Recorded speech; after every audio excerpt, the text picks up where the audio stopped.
Það segir í Salmi 19 og versi 2, himnarnir segja frá Guðs dýrð og í gegnum aldirnar hafa menn horft til himins í hrifningu yfir sköpunarmætti Guðs og ekki verið neinum vafa að aðeins stórkostlegur Guð geti hafa skapað þetta allt. Allt sem við sjáum í hinum víðáttumikla alheimi Guðs, allt sett saman af slíkri reglu aðeins Guð hefur getað komið því til leiðar. En vissulega hafa alltaf verið einhverjir efasemdamenn sköpun, menn sem hafa dregið það í efa að það sé almáttugur Guð á bakvið allt sköpunarverkið, en í gegnum aldirnar var það frekar undantekningin og flestir hafa alla tíð trúað að eitthvað almætti sem væri höfundur þessa alls. Það hins vegar tók breytingum ekki síst eftir frönsku stjórnarbyltinguna og hvað gerðist þá? Þá var það sem að almenningur fékk nóg af allri trú á Guð og að það sé eitthvað almætti sem sé höfundur alls. Og kirkjan hún stóð frammi fyrir fyrstu stóru áskorun sinni á fyrstum árum byltingarinnar og margir af fátækari íbúum Frakklands grömdust allan þennan mikla auð klerkastéttarinnar og tengslin við konungaveldið.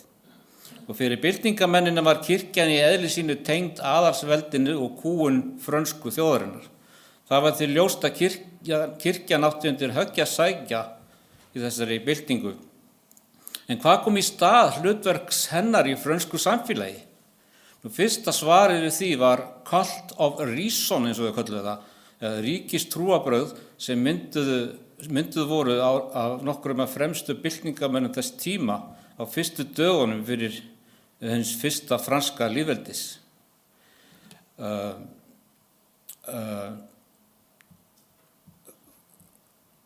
Og hún hafnaði umboði presta og í sumum tilfellum fjarlægði hún jafnvel trúartákn úr kirkjugörðum. Og hljómar það ekki merkilega í dag að fjarlægja trúartákn úr kirkjugörðum. Og það þótti nauðsynlegt að finna eitthvað sameiningatákn fyrir þessa nýju trúarbrögð skynsemi og frelsi. Marianne var fyrir valinu sem tákn skynsemi, náttúru og frelsi. Og í hverju fólst þetta frelsi? Vissulega var það frelsi frá sameinuðu ríki og kirkju sem hafði kúað þjóðina í svo margar aldir, en raun snerist þetta frelsi frá Guði.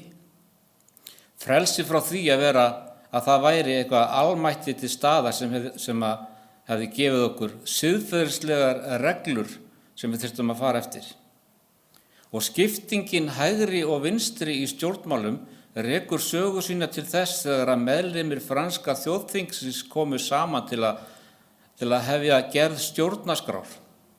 Og fulltrúarnir deildu hversu mikið vald konungurinn ætti að hafa og þegar umræðan geisaði réðu tveir aðalflokkarnir hvor sig yfir svæði í samkomusalnum. Hinir andkonunglegu byltingamenn settust til vinstri á meðan íhaldsamari stöðningsmenn konungsveldisins söfnuðust saman til hægri. Og þarna var það sem að hugmyndafræði vinstri og hægri hreyfinga stjórnmálana var til. Og þess vegna eru vinstri hreyfingar almennt guðlausar hreyfingar eins og kommunismi. Hægri hreyfingar eru meira trúarlegs eðlis því að sú hugmyndafræði kemur frá aðalsfólkinu sem hafði kúað almúgan í svo margar aldir í þágu kirkjunar. Og þegar stjórnmálumenn á vinstri kantinum tala frelsi, þá er það þetta frelsi sem þeir eru að tala það er frelsi frá Guði. Og það er því vel við hæfi að franskir fjölmiðlar hampi Kamilu Harris á forsíðum sínum sem táknmynd frelsisins. Ég verð að svipta aðeins hulunni af henni og demokratum í Bandaríkjunum eftir allt það sem ég sagði Trump og republikana síðast. Svo hvaða frelsi er það sem að Kamala Harris stendur fyrir? Hér hún birt á forsíðu tímarits með frelsisstyttuna í bakgrunni, táknmynd þess frelsi sem vinstri hreyfingin stendur fyrir, frelsi frá Guði. Og hér sjáum við það undir lagi Beyoncé tilkynnti varaforseti Kamala Harris herferð sína. Hún rammaði inn skilaboðin sín fóstureyðingar, frelsið til að taka ákvarðanir líkama þinn. Og stuðningur við LGBTQ líka áberenda í herferð hennar, sem sagt frelsi frá þeim kvöðum sem siðferði Biblíunnar kennir. Það þessari ástæðu sem að vísindamenn eyða svo miklu púðri í það að afsanna tilvist Guðs. Þeir átta sig á því að ef það til Guð, þá þurfum við að fara eftir því sem hann segir og við þurfum að lúta hans vilja og það ekki frelsi í þeirra huga.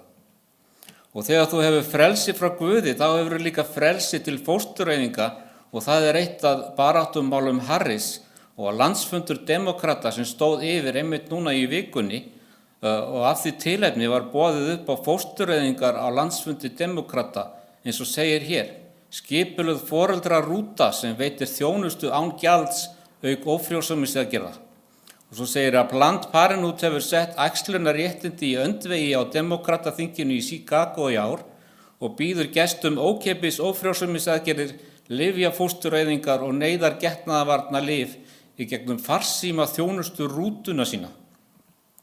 En hvað með orð Guðs, boðar það ekki frelsi? Jú, vissulega, eða eins og við lesum í Galatabréfinu 5. kafla, til frelsis frelsaði Kristur oss, standið þið stöðugir og látið ekki aftur leggja á yður ánauðar ok. Og svo aftur þarna, þér voruð bræður kallaði til frelsis, notið aðeins ekki frelsi til færis fyrir holdið, heldur þjónir hvið öðrum í kærleika. Biblían boðar frelsi frá synd, sem hinn raunverulegi undirrokari þjóðana. Og Biblían boðar ekki frelsi til að haga sér eins og okkur sýnist best sjálfum, Biblían boðar siðferði. Það þessi orð Höggormsins í Aldigarðinu sem enn hafa ótrúleg áhrif á hugsanagang fólks, þar sem hann segir, en Guð veit að jafn skjótt sem þið etið af honum munu augu yðar ljúkast upp og þið munu verða eins og Guð og vita skyn góðs og ills. Við viljum vera okkar eigin Guðir. Við viljum útiloka Guð og það siðferði sem hann boðar okkur og við viljum ákveða fyrir okkur sjálf hvað rétt og rangt og ekki þurfa að lúta því sem Guð segir. Og menn kalla það frelsi frá Guði, þegar það í raun ánauð syndarinnar. Og við getum spurt, hvers vegna verja trúlausir vísindamenn svona mikilli orku í að hrekja tilvist Guðs, ef þeir trúa því í alvöru að það sé engin sönnun eða skynsamlegu grundvöllur fyrir trú á Guð, hvers vegna þá að eyða tíma og fyrirhöfn í að hrekja tilvist hans? Trúlausir vísindamenn virðast vissulega leggja óhóflega mikla vinnu í að reyna að afsanna tilvist Guðs. Til dæmis á meðan hann lifði skrifaði Viktor Strenger 9 bækur vísindalega sannanir fyrir því að Guð væri ekki til og að stofnaði námið háskólan í Colorado þar sem hann kenndi námskeið vísindalega og heimspekilegt trúleysi. Nú Richard Dawkins hefur skrifað 8 bækur í tilraun sinni til að sýna fram á að vísindin afsanni tilvist Guðs og hefur verið sýndur í fjölmörgum heimildamyndum sem annarkvort ráðast gegn trú á Guð eða stuðla að trúleysi. Nú svo var það alþjóðleg ráðstefna sem bar yfirskriftina Origins, the Big Question, sem haldin var í California Institute of Technology árið 2008. Þar söfnuðust saman meira en 700 trúleysingjar víðsvegar að úr heiminum til að heyra fræga vísindamenn flytja fyrirlestra með áherslu á að reyna að svara stóru spurningunni, gera vísindin trú á Guð úrelta. Og það vakti athygli að eftir ráðstefnuna, þegar fólk gafst kostur á að bera upp spurningar, þá beindust þær allar að Guði Biblíunnar. Aðrir guðir og önnur trúarbrögð voru hunsuð og því var ítrekað haldið fram að það væri engar sannanir fyrir Guði Biblíunnar frekar en fyrir páskakanínunni, tannálfinum eða jólasveininum. Og staðreyndin hins vegar sú að trúlausir vísindamenn verða aldrei tilfinningalega pirraðir yfir páskakanínu og þeir skrifa ekki fjölda bóka sem að útskýrir vísindalegar sannanir gegn tilvist tannálfs eða fá styrk frá fyrir alþjóðlega ráðstefnu gegn tilvist jólasveinsins. Öll þessi tilfinning sem beinist gegn Guði Biblíunnar og allir fyrirlestrar og bækur sem beinast að vísindalegum rökum gegn tilvist Guðs sýnir fram á að þessir vísindamenn eru í raun sannfærðir að Guð Biblíunnar hefur við rök að styðjast. Það er bara að þeim líkar ekki við hann. Nú ef vísindalegar sannanir gegn Guði Biblíunnar eru í raunin sterkar og þeir halda fram, þá ættu þeir að koma fram við Guð Biblíunnar á sama hátt og þeir bregðast við páskakaninu, tannálfi og jólasveini. En raunveruleikin er einfaldlega sá að þeir vilja ekki að Guð sé til. Þeir vilja frelsi frá Guði og siðferði Biblíunnar. Þetta er sama frelsi sem þeir sækjast eftir og kom svo berlega fram í frönsku stjórnarbyltingunni og við sjáum stjórnmálabaráttu vinstri sinnaðra stjórnmálamanna. Nú til að afsanna tilvist Guðs hafa vísindamenn komið fram með margs konar kenningar og eina af þeim er Big Bang eða Miklihvellur. Og hugmyndin er sú að fyrir 13,8 milljörðum ára hafi átt sér stað mikill hvellur úr engu sem stækkaði hratt. Þá mynduðust frumefni eins og vetni og helíum sem þéttust og mynduðu stjörnur og sumar sprungu og mynduðu þyngri frumefni. Það þyrlast upp ský af ryki og gasi sem síðan urðu stjörnur með plánetur á brautum þær eins og plánetan okkar. Þannig að með Miklahvell reyna menn að koma auga á náttúrulega ferla til að reyna að útskýra hvernig alheimurinn var til. Það er ekkert pláss fyrir kraftaverk eða yfirnáttúrulegan Guð. Allt þarf að vera hægt að útskýra með náttúrulegum ferlum. Og Miklihvellur er algjörlega í ósamræmi við það sem Guð segir okkur að hann gerði í sköpunarsögunni, þar sem hann talar og hlutirnir verða til sem voru ekki til áður. Vissulega er það kraftaverk sem ekki er hægt að útskýra með náttúrulegum ferlum, en þeir sem trúa Biblíunni hafa Guð kraftaverkana og það er skapari okkar, þannig er það fullkomlega rökrétt. Að gera kraftaverk án Guðs, það eru bara galdrar. Og þú ert að gera miklar málamiðlanir á því sem Biblían segir þegar þú innleiðir milljónir og milljónir ára áður en Adam og Eva eru sköpuð. Þegar Biblían segir að þau hafi komið á 7. degi sköpunarinnar.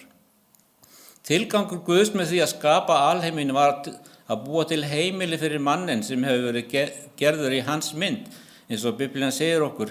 Þannig að það er alls ekkert viti því að hafa þennan alheim eins konar handahófskendan bolta í milljarða ára áður en Guð komst loksins í gang við að skapa mannkynið í sinni mynd. Guð er markviss í því sem hann gerir, þannig að ef Miklihvellur er sannleikur þá er Biblían það ekki og ef Biblían er sönn þá er Miklihvellur það ekki. Miklihvellur var til fyrir tilstilli stjörnufræðinga sem gerðu athuganir en með heimspekilegri hlutdrægni. Þeir voru að leita að skýringaraðferðum sem útilokuðu Guð. Það er í raun það sem knúði þá áfram í rannsóknum sínum, það að afsanna tilvist Guðs. Og árið 1929 sá Edwin Hubble að eftir því sem að vetrarbrautir voru lengra í burtu, því meira rauðvikuðust þær. Hann túlkaði það sem svo að þær væru að hverfa frá okkur hraðar og hraðar. Og þannig fáum við þessa sýn á alheiminn að hann sé að þenjast út. Og athyglisvert er að Hubble líkaði ekki við það sem hann var að sjá, vegna þess að í allar áttir sem hann horfði sá hann sama fyrirbærið. Þessar hopandi vetrarbrautir sem gaf í skyn að jörðin væri á einhvern hátt á sérstökum stað við eða nálægt miðju alheimsins. Og hann sagði í raun: þetta er óvelkomin tilgáta og verður andmælt með hvað sem það kostar. Nú hvers vegna verður að andmæla þessu? Vegna þess að það passar ekki við hans hugmyndafræði sem hann hefur þegar einsett sér að sanna. Þetta ber vitni hans heimspekilegu afstöðu. Vegna þess að ef jörðin er sérstök, þá bendir það til þess að kannski sé skapari sem kom okkur fyrir á sérstökum stað. Og ef það er skapari, kannski getur við verið kölluð til ábyrgðar gagnvart þeim skapara. Og honum líkaði einfaldlega ekki það sem hann var að finna. Þannig að hann kom upp með þá hugmynd að alheimurinn muni líta eins út sama hvar þú ert í alheiminum á nógu stórum mælikvarða. Og önnur leið til að segja að jörðin sé ekki sérstök og allir verði að sjá alheiminn eins. Þeir einfaldlega vilja ekki trúa því að jörðin sé sérstök og því spinna þeir upp kenningar til að afsanna það.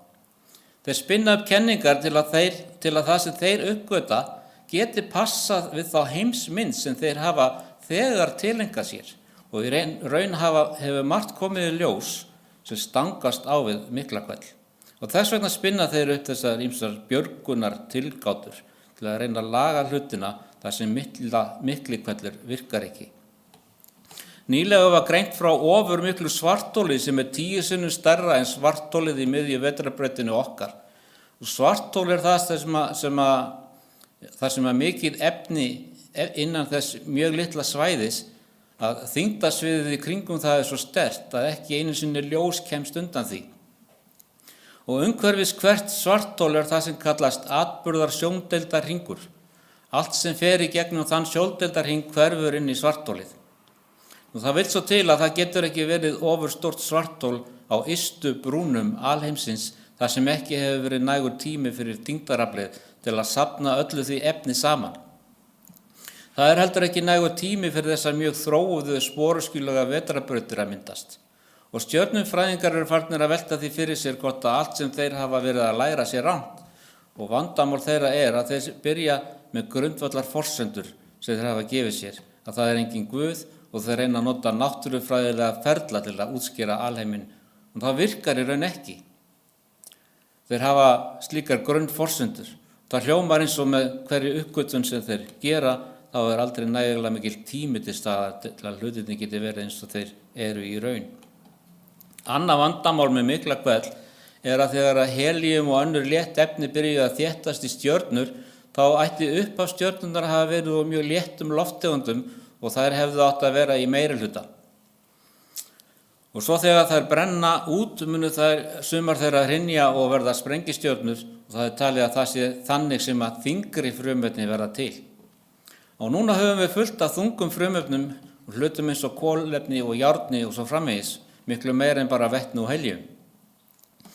En málið að því lengra sem þú horfir inn í alheiminn, því lengra aftur í tíman að horfa.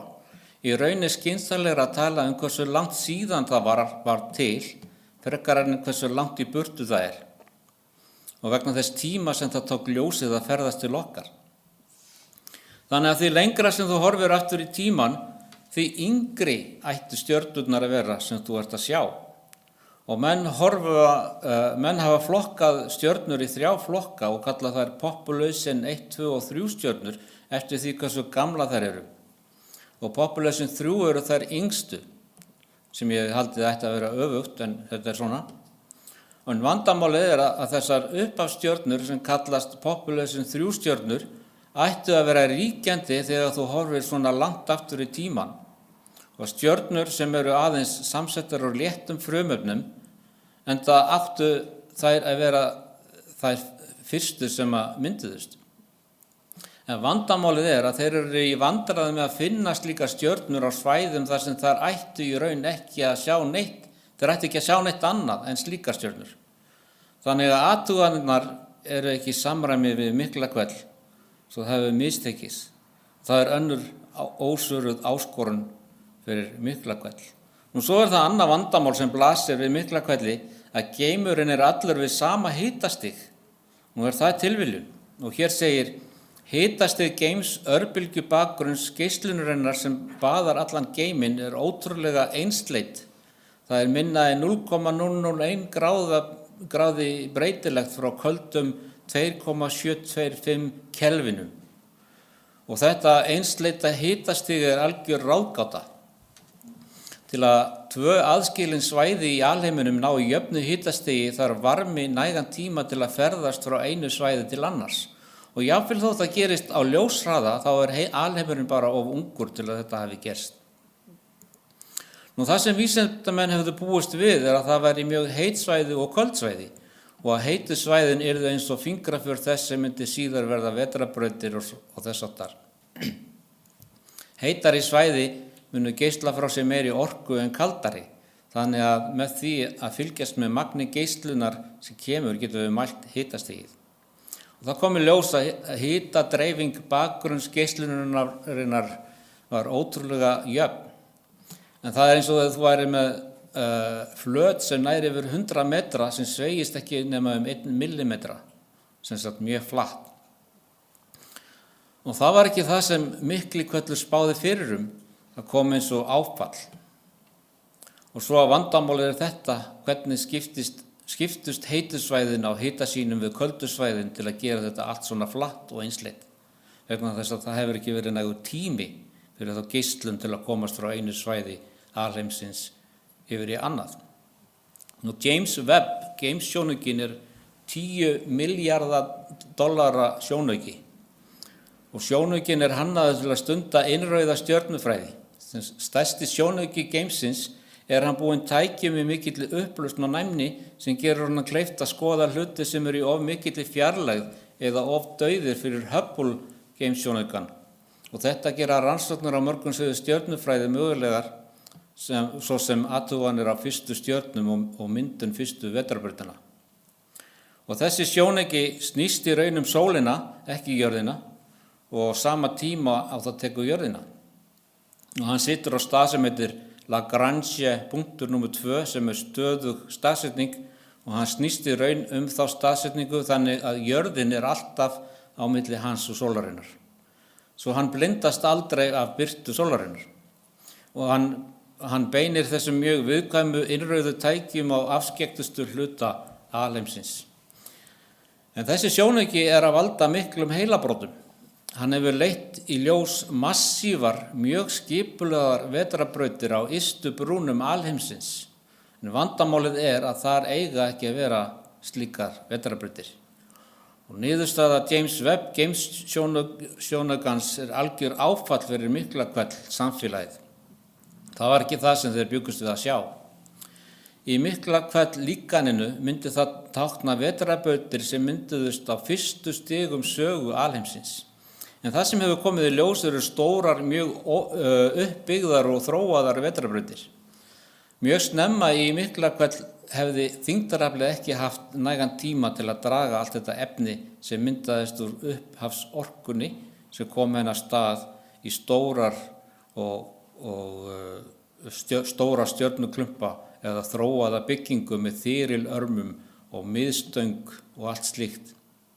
En þeim til undrunar fundu þeir stórfelldar uppbyggðar vetrarbrautir.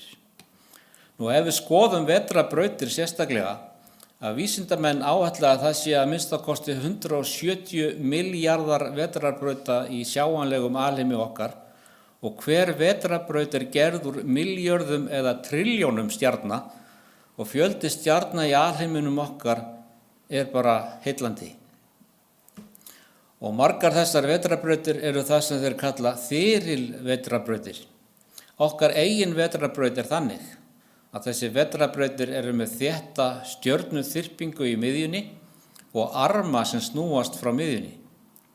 Allt frá árinu 1930 hafa stjörnufræðingar tekið eftir vandamáli. Ytri stjörnurnar virðast taka lengri tíma að ljúka braut sinni en miðhluti vetrarbrautarinnar.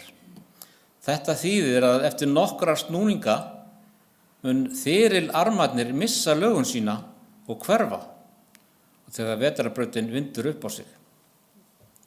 Ef alheimurinn milljarða ára gamall ætti ekki að vera neinar vetrarbrautir með þessu formi eftir og samt finnum við þær allan alheiminn.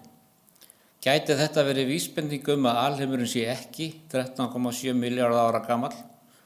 Og til að gera vandamálið verra vetrarbrautir sem í meira en 10 milljarða ljósára fjarlægð og því taldar vera yngstu vetrarbrautir sem við höfum séð, en þær nánast eins og vetrarbrautir sem nálægt. Þær sem taldar vera miklu eldri. Og hversna hefur engin þróun orðið á þessum vetrarbrautum allan þennan tíma. Og það versnar. Því að raunverulega sýnilegir armar þyrilvetrarbrauta innihalda mikið af bláum stjörnum og bláar stjörnur bjartar og heitar og talið þar brenni tiltölulega hratt í gegnum eldsneyti sitt. En ef alheimurinn milljarða ára gamall, hvers vegna enn bláar stjörnur hvert sem við lítum? Alls konar hugmyndum hefur verið varpað fram, allt frá hrynjandi gasskýjum til huldu efnis. En Biblían gefur okkur svarið við öllum þessum þremur vandamálum Alheimurinn, hann ekkert milljarða ára gamall. Guð skapaði stjörnurnar fyrir 6.000 árum. Og við höfum enn þyrilvetrarbrautir og bláa stjörnur vegna þess að við lifum í ungum alheimi sem lýsir yfir dýrð skaparans. Svona ímynda menn sér að okkar vetrarbraut líti út. Það lítur ekki út eins og hún hafi snúist marga hringi. Ef hún væri milljarða ára gömul, þá væru þessir armar fyrir löngu búnir að renna saman í eitt. Nú ef við færum okkur nær og skoðum okkar sólkerfi, þá eru ýmislegt merkilegt í okkar sólkerfi sem kemur vísindamönnum á óvart. Og okkur sagt að sólkerfið okkar sé 4,6 milljarða ára gamalt. Og hvers vegna segja þær það? Vegna þess að þeir verða að segja það til að afsanna tilvist Guðs. Það er tilgangurinn. Og þeir vilja frelsi frá Guði, frelsi frá því að vera siðferðislega ábyrgir gagnvart skapara okkar. En það er margt sem hefur komið í ljós sem stangast á við það. Sólkerfið okkar getur ekki verið svona gamalt. Það gefur okkur aðeins eina niðurstöðu og það er að það er skapari og það er tilgangur með þessu öllu. Skoðum hérna pláneturnar í sólkerfinu okkar. Hér hefur við Merkúr sem er næst sólinni. Hún er jafnframt minnsta plánetan. Það eru tungl til sem eru stærri en Merkúr. Og fyrsta farið sem sent var þangað nam segulsvið sem á ekki geta verið ef hún er milljarða ára gömul, þar sem það er vitað að segulsvið dvínar með tímanum. Reyndar á það við flesta sem finnst í sólkerfinu að segulsvið sem á ekki geta verið til staðar. Jafnvel jörðin okkar hefur segulsvið sem ætti að vera fyrir löngu farið því það er mælanlegt hversu hratt það dvínar. Hnignun segulsviðs jarðar myndi takmarka aldur jarðar við 60.000 ára að hámarki og jafnvel það er algjör efri mörk. Dr. Russ Humphreys sem er doktor í eðlisfræði og sköpunarsinni og trúir því að Guð hafi skapað fyrir nokkur þúsund árum síðan, hann var fær að spá fyrir það að segulsvið Merkúrs ætti að vera að minnka og þegar það var sent annað könnunarfar þangað áratugum síðar kom í ljós að segulsviðið hafði minnkað aðeins á milli þessara tveggja ferða. Það er í samræmi við nýlega sköpun. Venus hefur stundum verið kölluð tvíburi jarðar vegna þess að Venus er álíka stór á jörðin, bara örlítið minni og þyngdarafli væri svipað og hér. Venus er varanlega hulin skýjum og hefur af þeirri ástæðu vissu stjörnufræðingar áður fyrir ekki mikið Venus, því að þú getur ekki séð yfirborðið. Og sumir héldu að Venus gæti haft líf á yfirborðinu og þeim var frjálst að geta sér til það, þar sem að skýin komi í veg fyrir að hægt væri að sjá hvað er á yfirborðinu. Þetta var áður en þeir fundu út að yfirborðshitastigi er í 480 gráður og gróðurhúsa áhrifin gera Venus enn heitar en Merkúr, jafnvel þó hún sé fjær sólinni. Og Venus hefur mjög þykkt andrúmsloft af koltvísýringi svo þú getur ekki andað að þér og loftþrýstingurinn er allt of mikill. Þannig að það var ekki mjög notalegur staður til að búa á. Sumir segja hvers vegna bjó Guð til plánetu með eitraðan lofthjúp og þennan hita, ekki til að vera ferðamannastaður. Hann einfaldlega skapaði fallegan hnött fyrir okkur að horfa á úr fjarlægð.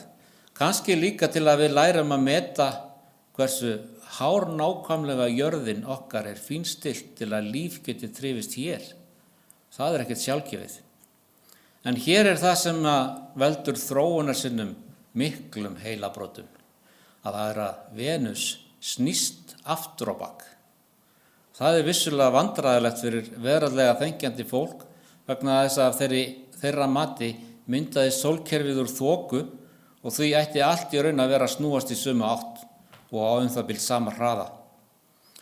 En Venus fer bara akkúrat öfugt. Kannski gerði Guð það svona bara til að rugla þróunarsinnunum því það er engin önnur góð ástæða. Næst í röðinni er plánetan okkar jörðin, svo þriðja frá sólu, uppáhalds pláneta mín enda á ég heima þarna og jörðin er ótrúlega falleg og þvílík forréttindi að við lifum á tímum þar sem við höfum í raun myndir af jörðinni úr geimnum og við getum í raun séð hversu falleg hún er. Jörðin er hönnuð fyrir líf og Biblían segir í Jesaja 45:18 að Guð hefur eigi skapað hana til þess að hún væri auðn, heldur myndaði hana svo að hún væri byggileg. Jörðin var sköpuð til að vera byggð og hún er virkilega töfrandi. Jörðin hefur allskyns eiginleika sem gera hana hæfa fyrir líf, en hér eru líka margar mótsagnir að finna við þróun, en ég ætla að geyma það til eftir viku þegar ég mun taka fyrir ýmsar staðreyndir sem stangast á við þróun sem finnast hér á jörðinni. Og varðandi tunglið okkar, það er margt hægt að segja það, en eitt af því er að tunglið fjarlægist jörðina 4 cm á ári og það er vandamál því að það þýðir að fyrir ekki svo löngu hefur það verið svo nálægt jörðinni að þyngdaraflið hefði mulið það niður. Auk þess hefur tunglið mælanlegt segulmagn sem ætti að vera fyrir löngu horfið af tunglinu ef það veri milljarða ára gamalt. Og það er í raun og veru sögu að segja með Mars að hann hefur ennþá mælanlegt segulsvið sem ætti ekki að vera til eftir milljarða ára. Næst í röðinni er gasrisinn Júpíter. Júpíter hefur fjölda eiginleika sem benda til þess að hann get ekki verið milljarða ára gamall. Einn af þeim er að hún hefur innri hita og Júpíter gefur í raun frá sér 2-falt meiri orku en hann tekur frá sólinni. Það tekur eina orkueiningu frá sólarljósi og gefur frá sér 2. Ef hún væri milljarða ára gömul, ætti hún að vera orðin hitalaus fyrir löngu. En eftir nokkur þúsund ár er það ekki vandamál. Júpíter hefur einnig mjög sterkt segulsvið, of sterkt fyrir líf. Og aftur þetta vísbendingum hún sé ekki milljarða ára gömul, en í samræmi við biblíulega tímaskala. Einsta af 4 stóru tunglum Júpíters er Æjó. Nú ekkert lítur eins út og Æjó. Það er alveg einstakt í útliti, alveg sérstaklega áhugavert tungl. Það lítur bara eins og appelsína sem þú gleymt að taka úr ísskápnum. Og það er mikið af brennisteini á yfirborði þess, sambarlegt við það sem við sjáum á Geysissvæðinu. Og það eru þessi gulu litir vegna brennisteinssambanda. Og það eru eldfjöll á yfirborðinu og Æjó er eldvirkasti hnötturinn í sólkerfinu okkar. Svona mikill hiti í innri hluta tunglsins er sterk vísbending að það sé ungt. Því hnettir sem eru milljarða ára gamlir get ekki haft innri hita. Það er útilokað þegar milljarða ára er að ræða. Og Europa er annað tungl sem er álíka stórt og Æjó. Bæði eru álíka stór og tungl jarðar. Og Europa er þekkt vegna þess að það er þessa undarlegu rákir á yfirborðinu. Það er ekki að vita hvað orsakar þessar rákir, en ein kenningin er svo að þeir séu að völdum hvera. Þannig að innri hiti veldur því að efni streymir út í geiminn. Og ef það er raunin þá verður það góð sönnun þess að þetta tungl er ekki nægilega nálægt því að vera milljarða ára gamalt. Og það er í samræmi við biblíulegan tímaskala. Merkilegt hvað það er mikið fjölbreytni í því sem Guð hefur skapað í sólkerfinu okkar. Öll þessi tungl sem líta svo einstök og öðruvísi út. Og Guð hefur hannað fallega listaverk út í geimnum. Júpíter hann hefur 4 stór tungl, en það eru alls 95 tungl umhverfis Júpíter og þau snúast ekki öll í sömu átt umhverfis plánetuna. Og það stangast líka á við Miklahvell. Allt ætti að snúast í sömu átt ef alheimurinn var til í slíkum hvelli. Satúrnus er næsta plánetan og hún er uppáhaldið hjá mörgum, vegna þess að Satúrnus hefur þetta fallega hringakerfi og reikistjarnan sjálf mjög lík Júpíter bara aðeins minni. Hún er 9 jarðir á þvermál, hún hefur þetta ótrúlega hringakerfi sem eru trilljónir af litlum tunglum sem að snúast miðbaug Satúrnus og svo mörg að það lítur út eins og hringir. Nú sem betur fer þá hallaði Guð þessari plánetu. Það kemur á óvart frá veraldlegu sjónarhorni, vegna þess að ef sólkerfið okkar myndaðist að tilviljunu þoku ætti allt að snúast í sömu átt og upprétt. En Satúrnus hallar verulega og það er gott vegna þess að ef það væri ekki svo að þá sæjum við ekki hringina frá jörðu. Og líkt á Júpíter hefur Satúrnus sterkt segulsvið og það er aftur vísbending unga aldur. Satúrnus hefur fjölda áhugaverða tungla sem snúast hana og eitt þeirra frægasta er Títan sem lítur út eins og skær appelsínu gult. og það ekkert sem lítur þannig út og það hefur þykkt andrúmsloft af kolvetni. Á yfirborðinu eru metanvötn og það verulegt vandamál fyrir milljarða ára vegna þess að metan eyðilegst með útfjólubláu ljósi frá sólinni. Svo ef Títan væri raunverulega milljarða ára gamalt, ætti þetta metan að vera fyrir löngu farið. Og það vísbending að það sé 1000 ára gamalt en hvergi nærri milljarða ára gamalt. Fullt af svona í sólkerfinu og það eru allskyns tungl í kringum Satúrnus sem eru áhugaverð. Eins og þetta sem heitir Iapetus, það áhugaverða við það að önnur hliðin mjög ljós en hinn mjög dökk. Og Guð mjög skapandi og það sem hann hefur búið til fallegt. Allt þetta sýnir sköpunargáfu Guðs, að Guð hefur listræna tilfinningu, reynda fáum við listrænu tilfinningu okkar frá Guði, því hann hinn fullkomni listamaður. Næstur Úranus. Árið 1986 flaug Voyager 2 fram hjá plánetinu Úranusi og komust að því að Úranus hallast á hliðina. Og það mjög vandræðilegt fyrir veraldlega menn vegna þess að ef sólkerfið myndast úr skýi þá ætti allt að snúast eins og upprétt. Og Úranus hallaðist 96 gráður miðað við sporbraut sína sólina.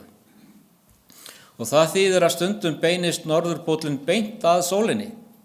Og þannig var uppsetningin þegar Voyager 2 flaug framhjá og það mældi mjög sterkt segulsvið. Nú Truss Humphreys eðlisfræðingur sem trúir á sköpun og árið 1984 spáði hann því að segulsvið þessara plánetu yrði greinilegt og hann spáði fyrir að hvernig það yrði miðað við 6000 ára aldur hennar. Og veraldamenn, þeir höfðu líka sína spá og spáðu því að segulsviðið ætti að vera í grundvallaratriðum dautt. Vegna þess að þeir halda að þessi pláneta sé 4,5 milljarða ára gömul og þess vegna ætti segulsviðið að hafa dofnað fyrir milljónum ára. Og þegar Voyager 2 flaug framhjá því greindi það segulsvið sem var eins og Dr. Humphrey hafði spáð fyrir. Þú sér það eftir því ef þú byrjar á Biblíunni þá myndu hafa tilhneigingu til að koma með réttar spár. En ef þú hunsar Biblíuna og treystir á getgátur myndu hafa tilhneigingu til að spá ranglega. Þannig bara virkar þetta. Og þú vilt vita sannleikann alheiminn þá ættir það að byrja á því að sem skapari alheimsins hefur sagt alheiminn. Úranus myndar stundum ský en á þessum tiltekna degi þegar Voyager 2 flaug framhjá var sólríkur dagur á Úranusi, ekki ský á himni. Úranus hefur fjölda tungla, 5 sem eru tiltölulega stór og hér Miranda. Það lítur út fyrir að það hafi einhvers konar stórslys hafa átt sér stað á Mirandu því það stórt checkmark á hliðinni sem alveg yndislegt. Og þá er það plánetan Neptúnus sem svipuð á Úranus og hún það bil 4 sinnum stærri en jörðin.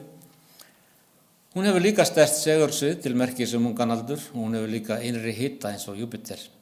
Reyndar gefur hún frá sér 2,6 sinnum meiri orku en hún fær, svo það var í vandamál ef hún væri milljarða ára gömul. Því hvers vegna hún ekki köld núna? Það eins og þú rekist á kolastykki og það heitt og glóir ennþá, myndirðu segja að það veri líklega búið að vera svona í mörg ár. Nei, þú myndir segja að augljóslega var það mjög nýlega í einhverju eldstæði. Já, það hefur greinilega verið að kólna síðan þá. Og ekki það að það sé svo heitt á Neptúnusi, það hefur bara hlýrra en það ætti að vera ef það veri milljarða ára gamalt. Og töfrandi blár litur og svo stór stormur eins og rauði bletturinn á Júpíter en ólíkt honum kemur þess og fer. Stundum það stundum annar sem myndast á norðurhveli hennar á ástæðum sem ekki vel skilið. Því að það fullt af leyndardómum sem drottin hefur endurstaða fyrir okkur í sólkerfinu. Neptúnus hefur fjölda tungla og sum þeirra fundust nokkuð nýlega en eitt af þeim áhugaverðustu Tríton því Tríton eina stóra tunglið sem snýst aftur og bak. Og það ekki í plani miðbaugs plánetunnar heldur. Og þessar dökkur rákir sem þú sérð, þetta eru köfnunarefnis hverir, Þeir bera efni með sér í mjög þunnan lofthjúp og svo blæs andrúmsloftið svona frá austri til vesturs og þegar efnið fellur niður veldur það þessum dökku rákum. Svo hver og einn þeirra er goshver og það segir okkur að Tríton hefur innri orku sem gæti ekki verið ef það væri milljarða ára gamalt. Það hefði átt að vera búið að klára þessa orku fyrir löngu. Svo aftur þetta er vísbending æsku sólkerfisins fullt af svoleiðis og þetta fékk þá virkilega til að klóra sér í hausnum vegna þessa. Hvernig getur það mögulega haft innri hita eftir milljarða ára? En það gerir það og við sjáum vísindamennina, við sjáum vísbendingar að það með þessum köfnunarefnis hverum. Allt þetta segir sömu sögu, það er himnarnir segja frá Guðstýrð og festingin kunngjörir verkinans handa og þar sem menn hafa fyrirfram gefið sér hugmyndir að það sé engin Guð að allt þurfi að útskýra með náttúrulegum ferlum, þá spinna menn upp kenningar milljarða ára þróun, en þegar grannt er skoðað þá eru margt sem stangast á við það. En hvers vegna skiptir þetta okkur máli, okkur sem trúum á Guð? Það skiptir okkur máli vegna þess að Nýja testamentið kennir greinilega að ástæðan fyrir dauða Jesú og upprisu er háð raunverulegum sögulegum atburðum fyrstu Mósebókar. Dauðinn kom inn í sköpunina fyrir synd Adams, því að það dauðinn kom fyrir mann, kemur og upprisu dauður fyrir mann. Því að eins og allir deyja fyrir samband sitt við Adam, svo munu allir lífgaðir verða fyrir samfélag sitt við Krist.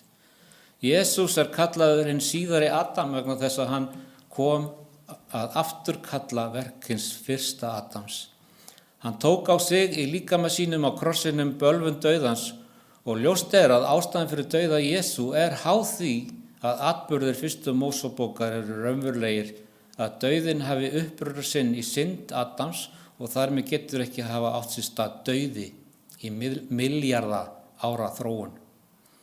Ef dauðinn var alltaf til staðar, hvernig getur hann hafa verið síðasti ómunurinn og hvers vegna þurfti Jesú að deyja?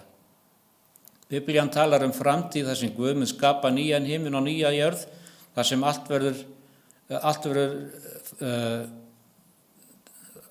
þar sem ekki verður fram að þjáning og sársauki. Eða fyrra mun líða undir lok. En ef Guð skapaði hlutina eins og við sjáum þá með dauða og þjáningu sem eðlilegan hluta af sköpuninni, hvers vegna myndi Guð vilja eyða öllu og búa allt upp á nýtt? Af hverju setur Åpenbarunarbókin að jöfnu að fjarlægja bölvunina við það að fjarlægja dauða og þjáningu? Það er ekki hægt að samræma milljónir ára eða milljarða ára af dauða og þjáningu við boðskap Biblíunnar. En við höfum séð að við þurfum ekki að hafa neina minnimáttakennd yfir því að trúa á sköpun, ef við munum það og við munum sjá það enn betur eftir viku þegar ég tek fyrir vísbendingar hér á jörðinni sem sýna fram á ungan aldur alheimsins og jarðarinnar. En svona ætla ég að ljúka þessu í dag. Takk fyrir.